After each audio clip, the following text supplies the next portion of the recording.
Welcome back, children! I've got some very exciting news for you tonight. The Leviticus project is done.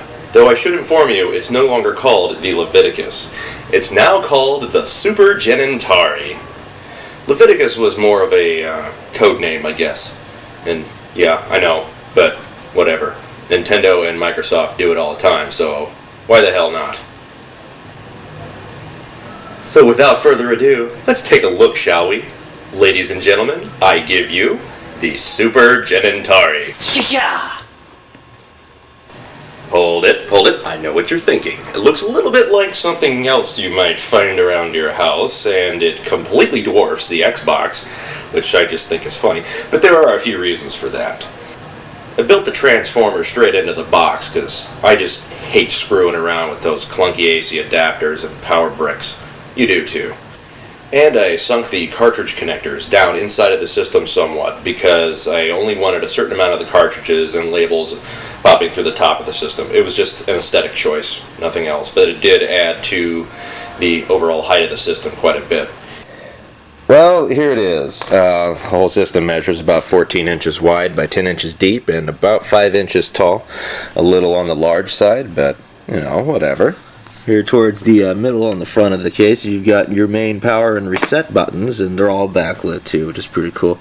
And the individual system select switches, Atari 2600, NES, Sega Genesis, and Super NES, respectively.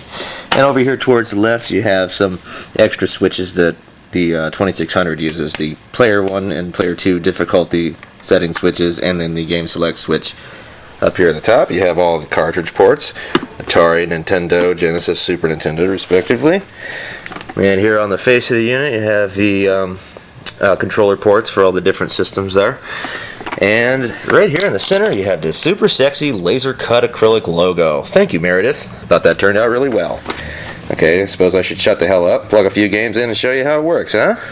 Alright then. Pitfall, you hold a very special place in my heart. So you're in. For the NES, let's go with everybody's favoriteest game in the whole widest world, Dr. Jekyll and Mr. Hyde. I don't think so. How about Mega Man? Better choice. That's in. I'm a man who loves his Earthworm Jim, so you're going in the Genesis, and as far as the Super NES, let's play some Contra 3. Nobody hates Contra, except maybe communists. That's my assumption. Okay, let's turn it on. Start with the Atari. That is indeed Pitfall. Switch over to the NES. And I'm pretty sure that's Mega Man after you get past all of the... well, yeah, it's Mega Man. Told you. It's Genesis. Our old friend Earthworm Jim.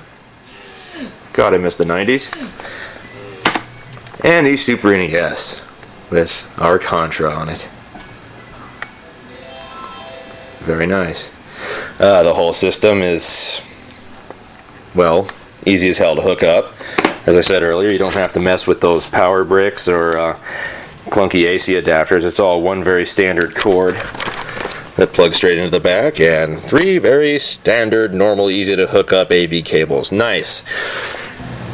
And that's about all I have to say about that. There you have it. Super Genintari. Visit my website, why don't ya? Later.